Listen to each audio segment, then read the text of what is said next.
Mango season തുടങ്ങിയപ്പോഴേ ഞാൻ വിചാരിക്കുന്ന ഒരു കാര്യമാണ് ഈ മാംഗോ സ്റ്റിക്കി റൈസ് ഉണ്ടാക്കണം എന്നുള്ളത്. പക്ഷേങ്കിൽ ഇതുവരെയും അതിന് ടൈം കിട്ടിയിട്ടില്ല. സീസൺ കഴിയാറായല്ലേ. അപ്പോൾ ഞാൻ ഇന്ന് എന്തായാലും ഉണ്ടാക്കി കളയാൻ വിചാരിച്ചു. ഈസി ആയിട്ട് ചെയ്യുന്ന ഒരു മെത്തേഡിലാണ് ഞാൻ കാണിക്കുന്നത്. ഇതിന് വേണ്ടിയിട്ട് കുറച്ച് ജീരകശാല റൈസ് നന്നായിട്ട് കഴുകിയെടുത്ത് പ്രഷർ കുക്കറിലൊന്ന് വേവിച്ചെടുക്കുന്നുണ്ട്. നല്ലോണം വേവിച്ചെടുക്കുക. ചില ആൾക്കാർ കുതിർത്തിട്ടൊക്കെയാണ് ഇത് ചെയ്യാറ്. ഞാനിപ്പോൾ ഈസി ആയിട്ട് ഇങ്ങനെ ചെയ്തതേ ഉള്ളൂ. നല്ല പോലെ വെന്ത് വന്നിട്ടുണ്ട്. ഇനി ഇതൊരു പാത്രത്തിലേക്ക് മാറ്റി കൊടുക്കുക. എന്നിട്ട് നന്നായിട്ട് ഇങ്ങനെ ഉടച്ചെടുത്ത് 1 കപ്പ് തേങ്ങാപ്പാൽ ജസ്റ്റ് ഒന്ന് ചൂടാക്കിയിട്ട് അതിലേക്ക് 1 നുള്ളി ഉപ്പും ചേർത്ത് ഈ ഒരു റൈസിലേക്ക് ഒഴിച്ച് നല്ലോണം കുതിർത്ത് വെക്കുക. കുറച്ച് കൂടുതൽ പോലെ ഉണ്ടാവും, പക്ഷേ അത് കുറച്ച് ഒരു അരമണിക്കൂർ കഴിയുമ്പോൾ തന്നെ വെള്ളം കുടിച്ചിട്ടുണ്ടാവും.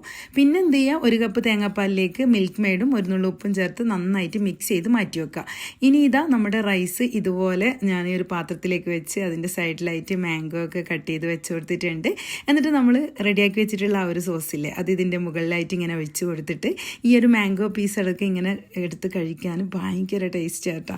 ശരിക്കും പറഞ്ഞു കഴിഞ്ഞാൽ ഞാൻ ആദ്യമെല്ലാം വിചാരിച്ചത് എങ്ങനെയാണ് കഴിക്കുക, കാണുമ്പോൾ വലിയൊരു രസമായിട്ട് നമുക്ക് തോന്നിയിട്ടില്ല. പക്ഷെ എന്തായാലും അടിപൊളി ടേസ്റ്റാണ് കേട്ടോ. നിങ്ങളൊന്ന് ട്രൈ ചെയ്ത് നോക്കിയിട്ട് ഫീഡ്ബാക്ക് അറിയിക്കുക.